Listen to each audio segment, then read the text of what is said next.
Yesaya 60, saya akan mengajak saudara untuk membaca ayat yang pertama dan kedua. Bangkitlah, menjadi teranglah, sebab terangmu datang dan kemuliaan Tuhan terbit atasmu.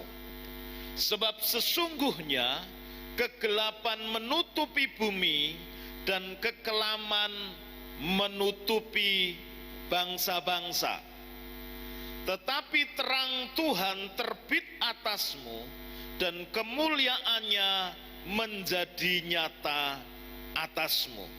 Ayat ini merupakan satu ayat yang profetis, sesuatu ayat yang menggambarkan apa yang Tuhan akan kerjakan melalui gerejanya pada akhir zaman. Di situ dikatakan bangkitlah, menjadi teranglah. Artinya ada satu perintah, ada satu panggilan, ada satu misi untuk gereja itu bangkit, raise up, bangun untuk berdiri tegak untuk satu misi menjadi terang. Memang panggilan hidup kita itu adalah menjadi terang.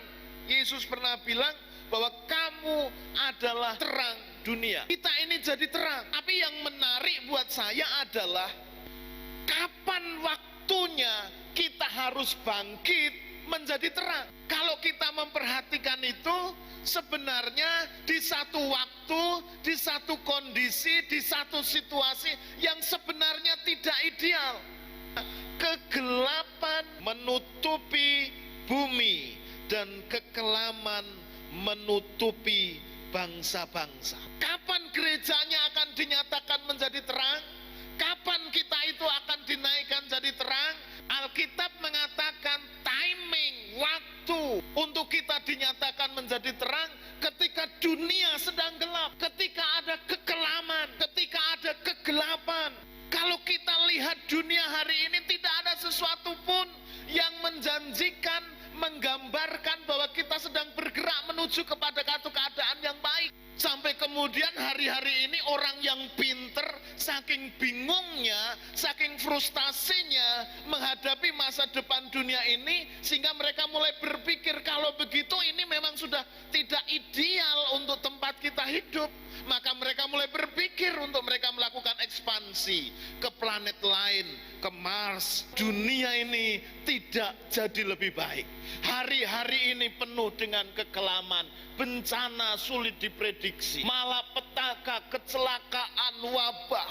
Tapi ada satu berita yang luar biasa. Justru dalam kondisi seperti itu, Tuhan menghendaki ada satu rencana yang besar dari Tuhan untuk gerejanya mampu bangkit. Kondisi yang kita hadapi hari-hari ini bisa jadi ancaman buat banyak orang, dan kita tidak menyangkal faktanya itu.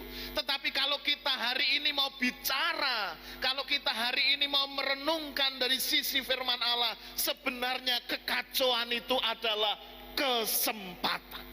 Berita luar biasanya buat kita malam hari ini. Kau yang mungkin hari ini sedang ikut mengaminkan berita-berita yang menakutkan. Engkau yang hari ini sarapan paginya berita tentang COVID, makan siangnya campur berita bencana, sore harinya campur berita krisis ekonomi, ketakutan dan lain sebagainya. Pagi, siang, malam kita dimasuki oleh hal-hal yang negatif. Tetapi hari ini saya mau sampaikan kebenaran firman Tuhan yang iya dan amin, yaitu bahwa di dalam masa kekelaman, dalam masa kegelapan, dalam kekacauan yang melanda bumi, dalam kekelaman yang melanda bangsa-bangsa, itu adalah waktunya untuk kita dinyatakan oleh Tuhan menjadi terang dan pemenang kehidupan. Ini soal iman. Ini soal bagaimana kita mempercayai Tuhan. Tetapi orang yang mempercayai Tuhan, dia tidak pernah kecewa. Daud pernah bersaksi, dahulu aku muda, sekarang sudah menjadi tua, tetapi aku tidak pernah melihat orang benar ditinggalkan. Janji Tuhan pasti, dia teruji. Dia bukan hanya kata ahli kehidupan, tetapi firman Tuhan adalah kata pemilik dan pencipta kehidupan.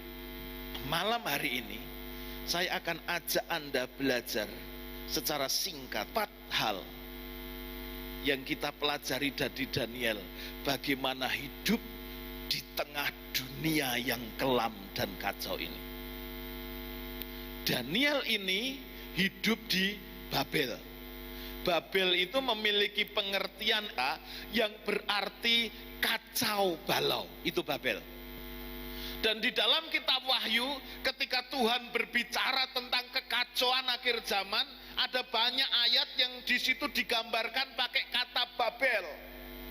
Babel itu tempat kenajisan, tempat kejahatan. Jadi Babel itu menggambarkan situasi kehidupan akhir zaman yang penuh dosa, penuh kenajisan dan kebobrokan yang akan dihancurkan Tuhan. Tetapi di zaman itu hidup anak-anak Tuhan yang akan dibangkitkan menjadi terang. Nah, pada zaman Babel dulu, hiduplah Daniel di tengah kekacauan dan kemegahannya Babel. Hiduplah Daniel yang berkemenangan, bahkan kemenangannya luar biasa. Ada 3 masa pergantian politik dan dinasti di Babel, dia masih tetap berkemenangan.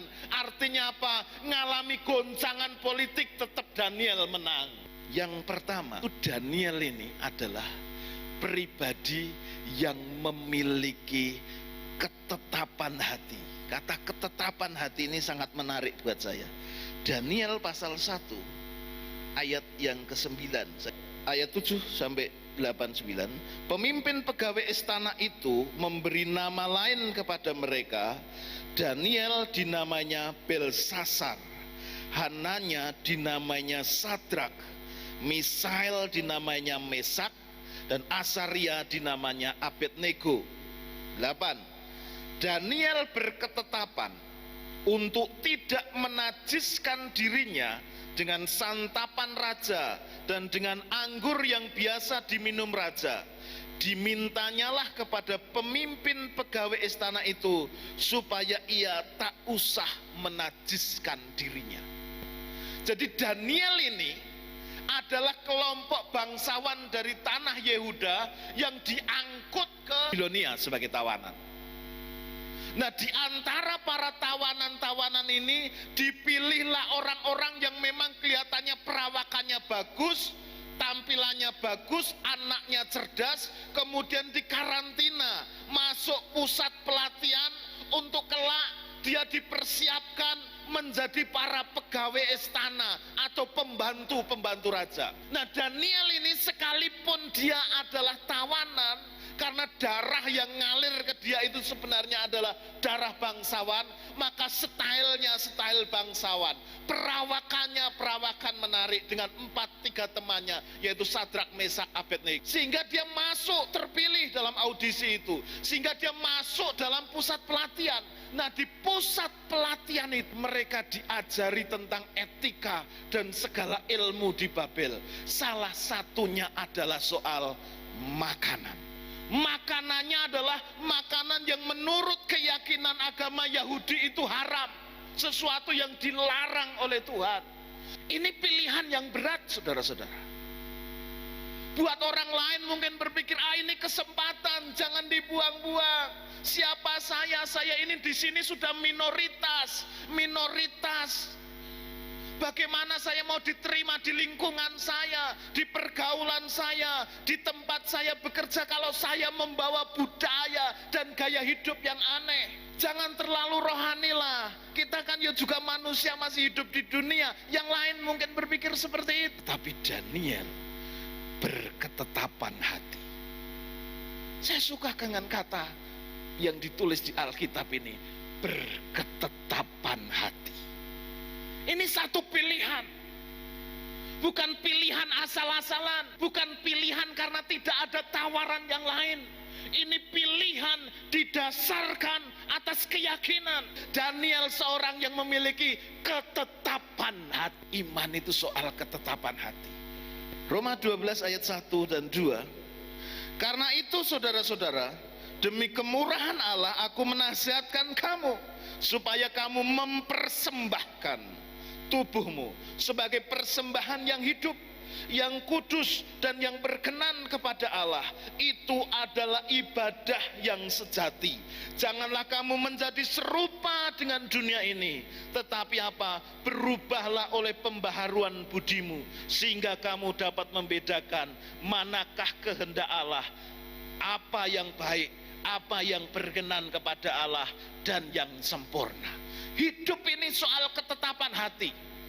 Bertumbuh tidaknya iman kita itu soal ketetapan hati. Pak, ngalir hanyut, yang penting kan ngalir Pak, ya ngalir loh, tapi hanyut. Hidup ini soal ketetapan hati. Hidup ini soal pilihan. Kalau hanya ngalir mana yang rame, mana yang gayeng, kalau hanya ngalir ngikuti perasaan, oh baru nggak mood hadirat Allah rasanya kering. Itu perasaan. Iman beda dengan perasaan.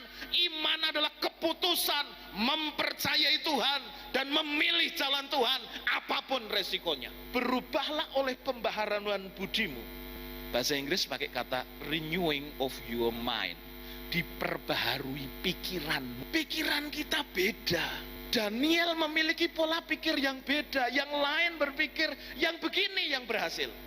Seringkali kita minta diberkati Tuhan, ditolong Tuhan, tapi pola pikir kita tidak mengalami renewing, tidak diperbaharui. Kita berpikir seperti dunia, tapi menginginkan berkat surga. Kita pakai sistem dunia, tapi mengharapkan campur tangan surga. Tidak, sebab yang gelap tidak pernah bercampur dengan yang terang.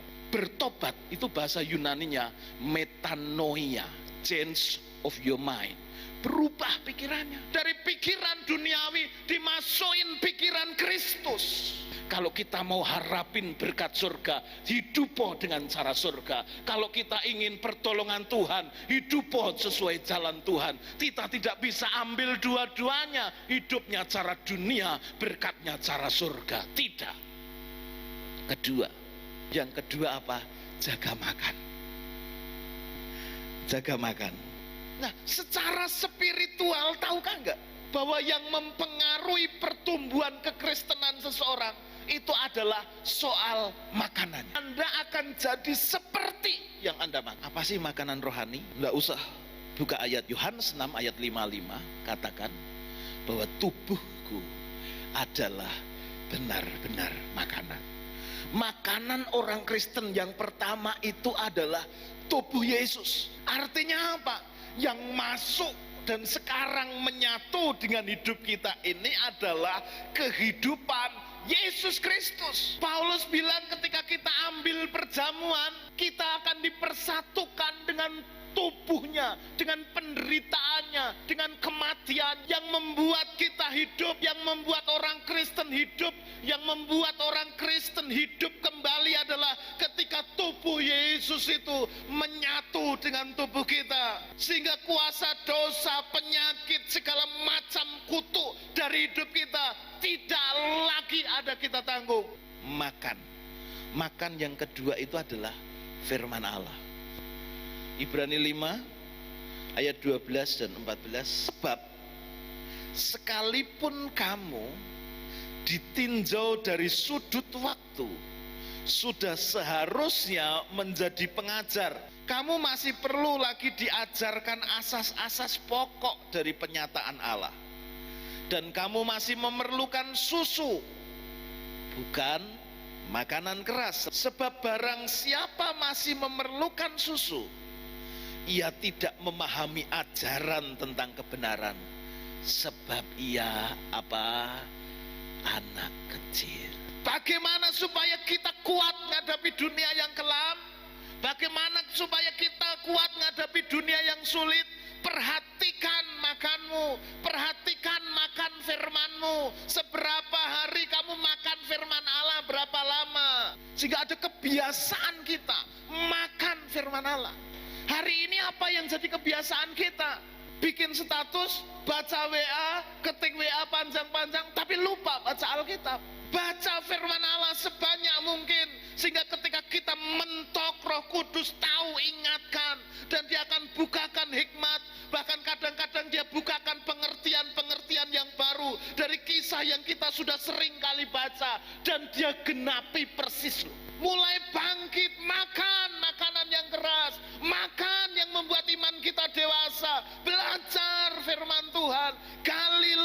lagi karena Tuhan berkata, manusia hidup bukan hanya dari roti, tapi dari setiap firman yang keluar dari mulut Tuhan.